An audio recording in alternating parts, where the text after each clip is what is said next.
कुंदापुर नाम के एक छोटे से गांव में मैत्री अपनी 5 बेटियों के साथ रहा करती थी।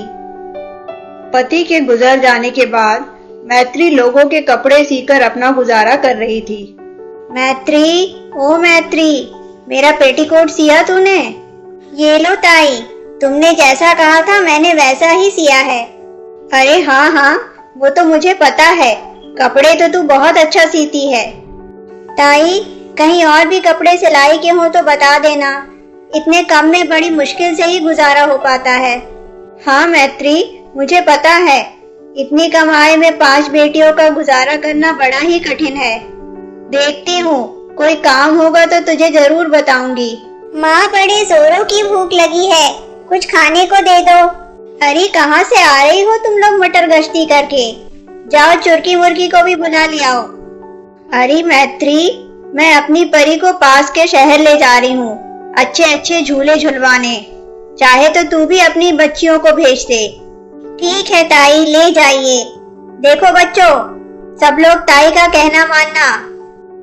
सारी बच्चियां खूब झूले झूलती हैं और मेले में खूब मस्ती करती हैं। ताई सभी बच्चों को एक बड़े रेस्टोरेंट में नूडल्स खिलवाती है।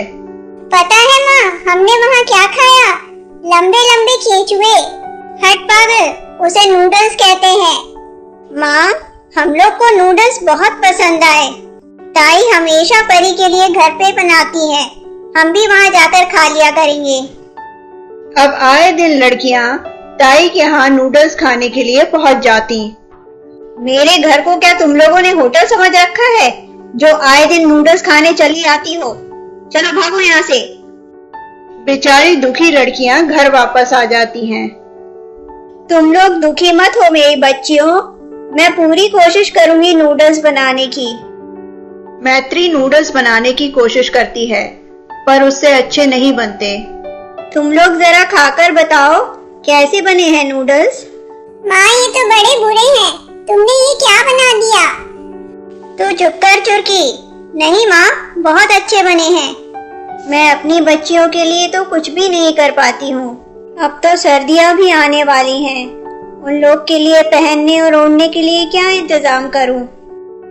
मैत्री घर के कुछ पुराने कपड़े इकट्ठे करती है और बच्चों के ओढ़ने के लिए एक कंबल बनाती है।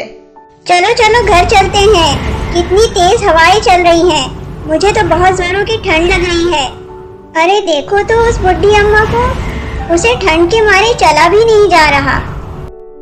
तीनों बुढ़ी अम्मा को अपने साथ घर ले आती हैं। माँ, ये बुढ़ी अम्मा ठंड में बहुत ठिठुर रही थी, इसलिए हम इन्हें घर ले आए। बहुत अच्छा किया बच्चों, लो ये कंबल अम्मा को ओढ़ने के लिए दे दो। उनके पास जो भी रूखा सूखा था, पहले वो अम्मा को खाने के लिए देते हैं, फिर वे लोग अम्मा को कंबल उड़ाकर सुला देते हैं। माँ, मुझे जोरों की ठंड लग रही है, मुझे भी कंबल उड़ा दो। लेकिन उनके पास तो एक ही कंबल था, इसलिए मैत्री सारी बच्चियों को सिगड़ी की आग तापने को कहती है। आग की गर्मी से सबकी नींद लग जाती है। मैत्री, ओ मैत्री, उठो जरा। क्या हुआ अम्मा, प्यास लगी है आपको? और देखते ही देखते अम्मा एक सुंदर परी में बदल जाती है। धन्यवाद मैत्री, तुमने और तुम्हारी बच्चियों ने मेरी खूब सेवा की। तुम लोगों ने खुद ठंड सहकर मुझे ठंड से बचाया। मैं भी तुम्हें कुछ देना चाहती हूँ। मैं तुम्हारे हाथों में वो हुनर देती हूँ कि तुम जिसके कपड़े सिलोगी वो दोबारा तुम्हारे पास ही आएगा। तुम्हारे कपड़े इतने सुंदर होंगे कि दूर दूर से तुम्हारे पास लोग कपड़े सिलवाने के लिए आएंगे। और हाँ, मुझे पता है कि तुम्हारी बच्चियों को नूडल्स बहुत पसंद है, तो मैं उन्हें एक एक नूडल्स वाली फ्रॉक देती हूँ। उनकी जब भी नूडल्स खाने की इच्छा होगी, वह अपनी फ्रॉक से मांग सकती हैं।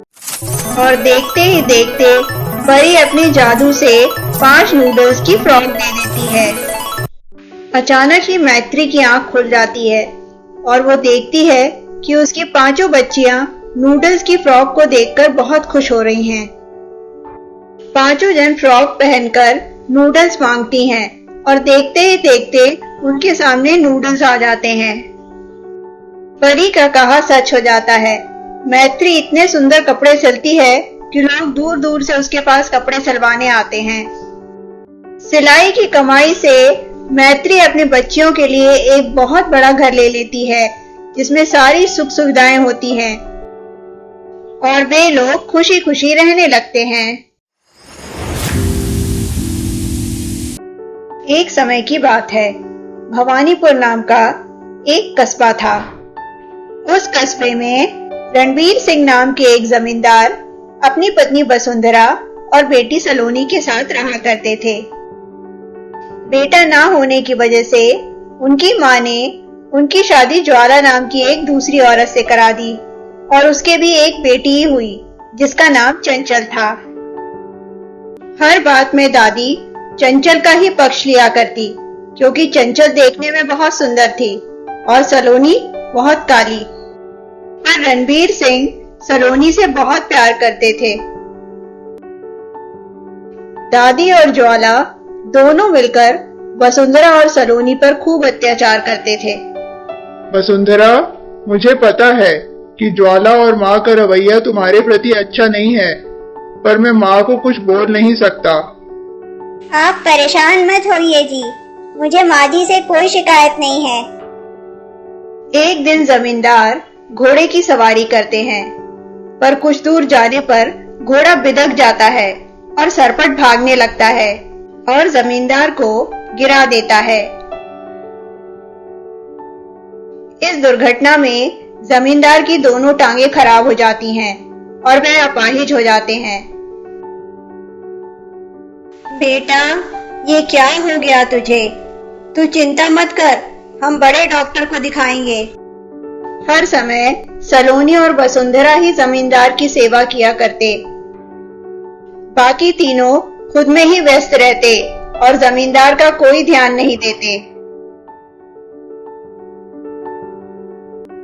बेटा चंचल, बड़े जोरों की प्यास लगी है, जरा पानी तो पिलाना। पापा, आप सलोनी से मांग लो, मैं जरा व्यस्त हूँ। हाँ रणवीर, तू सलोनी या वसुंधरा से पानी मांग ले, चंचल को क्यों परेशान करता है? माँ, तुमने इस लड़की को बहुत सर पे चढ़ा रखा है, आगे जाके तुम ही भुगतोगी। माँ बहुत गुस्से में आ जाती है। वह रणबीर सिंह से बात करना बंद कर देती है। माँ, तुम्हें हो क्या गया है? तुम इतनी उखड़ी उखड़ी से क्यों रहती हो? बोलो, आखिर चाहती क्या हो? तो सुनना चाहता है तो सुन। तुझे अपनी माँ और इस वसुंधरा के बीच किसी एक को चुनना होगा। नहीं माँ, वसुंधरा और सलोनी कहीं नहीं जाएंगी। तो फिर ठीक है, मैं ही इस घर से चली जाती हूँ। नहीं माँ जी, आप कहीं नहीं जा सकती, ये आपका ही घर है, हम लोग चले जाते हैं। वसुंधरा और सलोनी घर छोड़कर चले जाते हैं। सारा काम ज्वाला के सर पर आ जाता है और वह कुड़कुड़ाती रहती है। चंचल, अब क्या पूरे दिन भर खेलती ही रहेगी? जा घर की साफ सफाई कर दे। ज्वाला, चंचल कोई भी काम नहीं करेगी। तो माँ जी, आप भी सुन लीजिए, मैं सारे घर का काम अकेले नहीं करूँगी, आपको भी मदद करवानी होगी।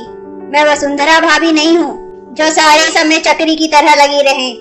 भैया, रहने के लिए कोई जगह मिलेगी क्या? मेरी ये झोपड़ी अभी अभी कोई खाली करके गया है, चाहो तो तुम इसे ले सकती हो, पर तुम्हें महीने का 10 रुपया देना पड़ेगा और साथ ही साथ बयाना भी देना पड़ेगा। भैया, अभी मेरे पास तुम्हें देने के लिए पैसे नहीं है, ये मेरा सोने का कंगन रख लो। सलोनी, तू घर पर रह बेटा, मैं गांव में देख कर आती हूँ, अगर मुझे कुछ काम मिल जाए जिससे मैं घर का गुजारा चला सकूं। माँ, तो क्या अब तुम दूसरों के घर पे काम करोगी? हाँ बेटा, मुझे घर चलाने के लिए काम तो करना ही पड़ेगा ना। इधर ज्वाला ने भी धीरे धीरे सारे कामों से अपना हाथ खींच लिया और माँ के सर पर ही सारा काम आ गया। इस बुढ़ापे में अपनी माँ को काम करते देख रणबीर को भी बिल्कुल अच्छा नहीं लग रहा था। धीरे धीरे उन्हें वसुंधरा की अहमियत समझ में आने लगी।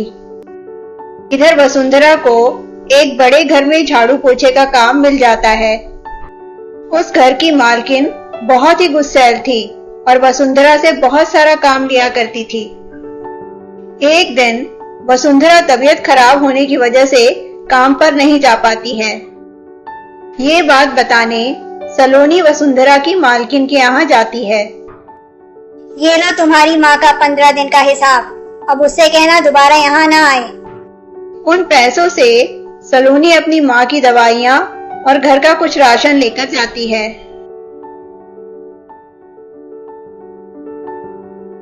लेकिन वसुंधरा की तबीयत ठीक होने का नाम ही नहीं लेती और धीरे धीरे उनके घर का राशन भी खत्म हो जाता है।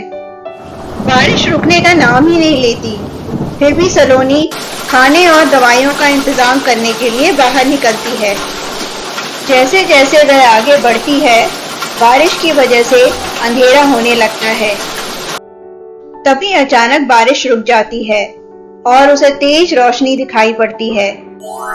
उस तेज रोशनी में एक सुंदर सा लहंगा घर प्रकट होता है। सलोनी, अगर तुम्हें अपनी दादी और ज्वाला माँ में से किसी एक को चुनना पड़े तो तुम किसे चुनोगी?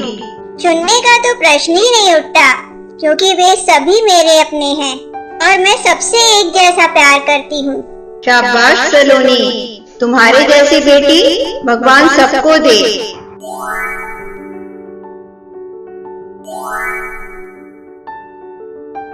ये हीरे जवाहरात ले जाओ और अपने जीवन को खुशहाल बना लो। वसुंधरा बहू, मुझे माफ कर दे, मुझसे गलती हो गई। मैं तुम दोनों को लेने आई हूँ।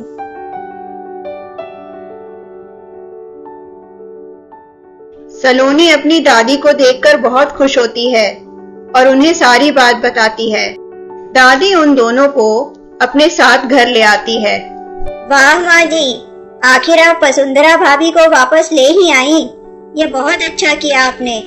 ज्वाला, मैं वसुंधरा को यहाँ काम करने के लिए नहीं लाई हूँ, बल्कि इन दोनों को इनका खोया हुआ सम्मान वापस देने के लिए लाई हूँ। इस घर में अब सब मिलजुल कर काम करेंगे, चाहे छोटा हो या बड़ा। अरे सलोनी, ये खजाना कहाँ से उठा के ले आई? सलोनी सारी बातें ज्वाला को बताती है। चंचल, तू भी जा और उस लहंगा घर से हीरे जवाहरात लेकर आ। ज्वाला, ये ठीक नहीं है। सलोनी को तो उस समय जरूरत थी, पर चंचल को इसकी क्या जरूरत है? पर ज्वाला चंचल को लहंगा घर के पास भेज ही देती है। तो बोलो चंचल, तुम अपनी दादी और वसुंधरा माँ में से किसे चुनोगी? अरे भाई, मैं तो अपनी दादी को ही चुनूंगी, क्योंकि वो हमेशा मेरा पक्ष लेती हैं। वसुंधरा माँ का क्या है, वो आज है कल नहीं है। लड़की, तुम तो बहुत स्वार्थी हो, अभी निकल जाओ यहाँ से। चंचल दुखी मन से घर वापस आती है। सलोनी चंचल को दुखी देखकर समझ जाती है और उसे अपना संदूक दे देती है। तब दोनों माँ बेटी को अपनी गलती का एहसास होता है और वह सबसे माफी मांगती हैं।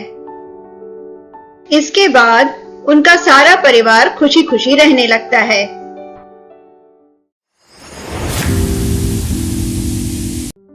एक समय की बात है। सिलचर नाम का एक गांव हुआ करता था। उस गांव में मधुसूदन नाम का एक मछुआरा अपनी बेटी गुंजन के साथ रहा करता था। वह नदी में जाल डालकर मछलियां पकड़ता, फिर उन मछलियों को ले जाकर बाजार में बेच देता।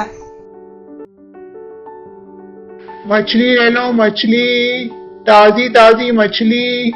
मधुसूदन, देवकी को गए पूरा 6 महीना हो गया, अब तो दूसरा ब्याह कर ले, गुंजन को भी सहारा हो जाएगा। अरे नहीं यार, मैं गुंजन के ऊपर सौतेली माँ नहीं थोपना चाहता, न जाने वह उसके साथ कैसा व्यवहार करेगी। पर अभी गुंजन के खेलने और पढ़ने के दिन है, और इस उम्र में तू उससे घर का काम करवा रहा है। मधुसूदन गहरी सोच में पड़ जाता है, क्योंकि रामलू की बात भी सही थी। गुंजन, बिटिया, खाना खाया तूने? नहीं बाबा, आपका ही इंतजार कर रही थी। गुंजन, बता बेटा, क्या तुझे माँ की जरूरत है? बाबा, क्या आप मेरे लिए नई माँ ला रहे हो? मधुसूदन प्रमिला से शादी करके उसे घर ले आता है प्रमिला की पहले से ही एक बेटी थी। मेरी माँ आ गई, मेरी माँ आ गई। तुम्हारी एक बहन भी है गुंजन, इसका नाम शिल्पा है। मेरी एक बहन भी है बाबा, मैं बहुत खुश हूँ। प्रमिला, अब तुम संभालो इस घर को, मैं तो चला काम पे। चलो अब बहुत हो गया लाड़ प्यार, हम दोनों के खाने के लिए भी कुछ लाएगी कि नहीं? हाँ माँ, मैं बस अभी लेकर आई। माँ, ये तो जोंक की तरह चिपक गई है, इससे कैसे छुटकारा पाएं? तू फिक्र मत कर शिल्पा, बस आगे आगे देखती जा, मैं सब ठीक कर दूंगी। ए गुंजन, तुझे कपड़े तो धोने आते हैं ना? मेरी नई नई साड़ियाँ हैं, खराब मत कर देना। माँ, आप चिंता मत करो, मैं सावधानी से धोऊंगी। गुंजन, ये मछली बना ले और साथ ही रोटियां और चावल भी बना लेना, तब तक हम दोनों बाहर से आती हैं। लेकिन माँ, आप दोनों कहाँ जा रही हो? मुझे भी साथ ले चलो। नहीं, तू घर पर ही रह और खाना बना। इस तरह प्रमिला गुंजन से खूब काम लिया करती और शिल्पा से कुछ भी काम नहीं कराती। प्रमिला, आजकल इस नदी में मच्छी कम हो गई है, इसलिए हम लोग मच्छी पकड़ने नदी के बीच में जाएंगे, तो मैं एक हफ्ता घर पे नहीं रहूंगा। प्रमिला, मेरी गुंजन का ध्यान रखना। बदतमीज, ये क्या खाना बनाया है तूने? शिल्पा, मुझे भी रस्सी दे दो, मुझे भी रस्सी कूदना है। माँ, देखो ये गुंजन मुझे परेशान कर रही है। क्यों री, लगता है तेरा एक झापड़ में पेट नहीं भरा, तो ये ले। प्रमिला गुंजन को बहुत मारती है। फिर दोनों माँ बेटी बाजार चले जाते हैं। दोनों माँ बेटी मिलकर गुंजन को खूब सताते हैं। माँ, जल्दी जल्दी अपना काम करो, फिर यहाँ से निकले, नहीं तो इसका बाबा घर आ जाएगा। तू ठीक कह रही है शिल्पा, जो भी सोना चांदी हाथ लगेगा लेकर भाग चलेंगे। माँ, तुमने इतने कंगाल आदमी से शादी की है, ऐसा लगता है कि इसके पास कुछ होगा। तू फिक्र मत कर शिल्पा, अगली बार मैं कोई अमीर मुर्गा फंसाऊंगी। रात में जब गुंजन सो जाती है तो दोनों जन चुपचाप से दूसरे कमरे में जाती हैं। शिल्पा, तू उस बक्से में देख, तब तक मैं इस संदूक में देखती हूँ। माँ, संदूक में कुछ मिला क्या? अरे धीरे बोल, गुंजन जाग जाएगी, मैं ढूंढ रही हूँ ना। माँ, इस बक्से में तो सब फटा पुराना सामान है, ठहर जा, मुझे कुछ हाथ लगा है। अरे देख तो जरा, मुझे तो ये सोने के जड़ाऊ कंगन लगते हैं। हाँ माँ, तुम ठीक कह रही हो, हमारे तो बारे न्यारे हो गए, इसके तो खूब पैसे मिलेंगे। कौन है वहाँ पर? अरे आप लोग यहाँ पर क्या कर रहे हो? अरे ये तो मेरी माँ के सोने के कंगन हैं, आपको कहाँ से मिले? जल्दी कंगन लेकर भाग शिल्पा, मैं भी पीछे आई। दोनों जन कंगन लेकर रफूचक्कर हो जाती हैं। भागते भागते सवेरा हो जाता है और दोनों सुस्ताने के लिए बैठ जाती हैं।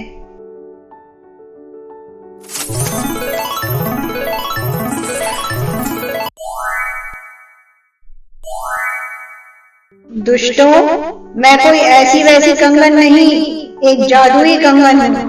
मैं गुंजन की माँ की आखिरी निशानी हूँ और तुमने मुझे चुराया।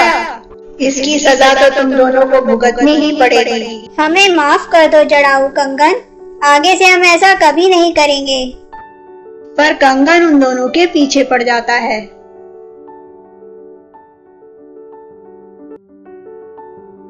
इधर गुंजन अपने बाबा को सब कुछ बता देती है।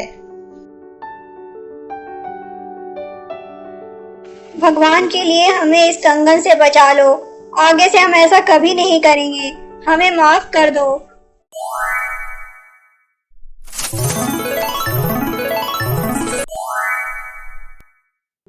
दोनों मधुसूदन से खूब माफी मांगती हैं, पर मधुसूदन उन्हें माफ नहीं करता और उन्हें घर से बाहर निकाल देता है। इसके बाद दोनों बाप बेटी खुशी खुशी रहने लगते हैं। नमस्ते दोस्तों, मेरा नाम है सोनिया। कहानियाँ हमारे जीवन का आईना होती हैं, जिससे हम बहुत कुछ अच्छा सीख सकते हैं। अगर आपको मेरे चैनल माय टेल टून की कोई भी कहानियाँ अच्छी लगती हैं, तो प्लीज प्लीज प्लीज मेरे चैनल को जरूर सब्सक्राइब करें। और भी बहुत अच्छी कहानियाँ मिलेंगी आगे। धन्यवाद। दोस्तों, अगर आप यहाँ तक पहुँचे हैं, मतलब आपने मेरी स्टोरी को पूरा देखा है, प्लीज मेरे चैनल को सब्सक्राइब कीजिए, जिससे मुझे और अधिक अच्छी स्टोरी बनाने की प्रेरणा मिले।